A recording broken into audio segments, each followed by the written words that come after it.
میں یہ تو نہیں کہہ سکتا کووڈ سے بھروسہ اٹھ گیا، لیکن یہ تھا کہ ایک امید تھی، کیونکہ کئی چیزوں میں ہم سب نے، ہندوستان کے ہندو مسلمان نے پچھلے کئی سالوں سے کہا تھا جو کورٹ کرے گا وہ آخری فیصلہ ہوگا،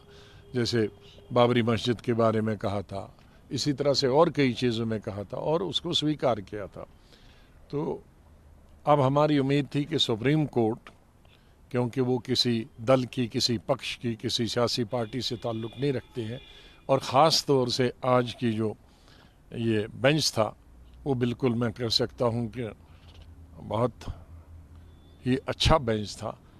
لیکن اب انہوں نے کانسٹیٹیوشن کو انٹرپریٹ کیا اور کانسٹیٹیوشن کے حساب سے انہوں نے کہا کہ 370 ہے، لیکن میں بنیادی طور پہ کہتا ہوں کہ اس کو ختم کرنا 5 اگست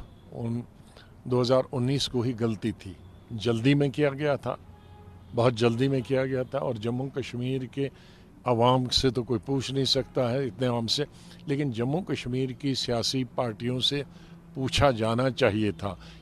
تو وہ نہیں ہوا۔ پوچھا تو نہیں گیا۔ What next? پولیٹیکلی کوئی اور فنڈا ہے یا ناؤ پریپریشنز فار الیکشنز؟ اب تو سپریم کورٹ نے کہہ دیا ہے کہ 30 سپٹمبر تک الیکشن ہونے چاہیے اور اس کے فوری بعد اسٹیٹ ہوڈ دینا چاہیے، تو ابھی انہوں نے گنجائش کچھ رکھی نہیں، تو اب یہ کہہ سکتے ہیں کہ یہ جو فیصلہ تھا کورٹ کا، اب عدالت کے خلاف تو کچھ نہیں کہہ سکتے، لیکن اس سے جموں کشمیر کے تمام عوام میں، ہمیں، ہماری پارٹی کو بہت مایوسی اور افسوس ہے۔ اسٹیٹ ہوڈ تو انہوں نے پہلے ہی پارلیمنٹ میں کہا ہے، اب اس میں الیکشن کا بھی پہلے ہی کہا ہے، لیکن اس سلسلے میں کم سے کم جو سپریم کورٹ نے ایک ڈیٹ طے کر دی کہ بھائی 30 سپٹمبر سے پہلے ہونا چاہیے اور اس کے فوراً بعد اسٹیٹ ہوڈ ہونا چاہیے، وہ چیز تو ہمارے حق میں ہے، لیکن جو دوسری چیز تھی جس سے ہمارے جذبات جڑے تھے، یا ہماری ترقی کے لیے، ہماری معیشت کے لیے، ہماری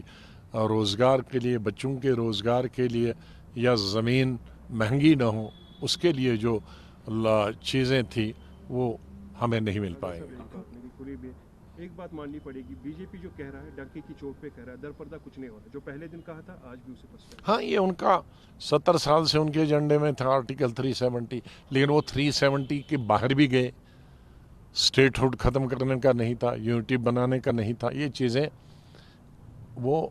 جو ان کے ایجنڈا میں 70 سال سے نہیں تھا اس کے باہر بھی وہ چلے گئے۔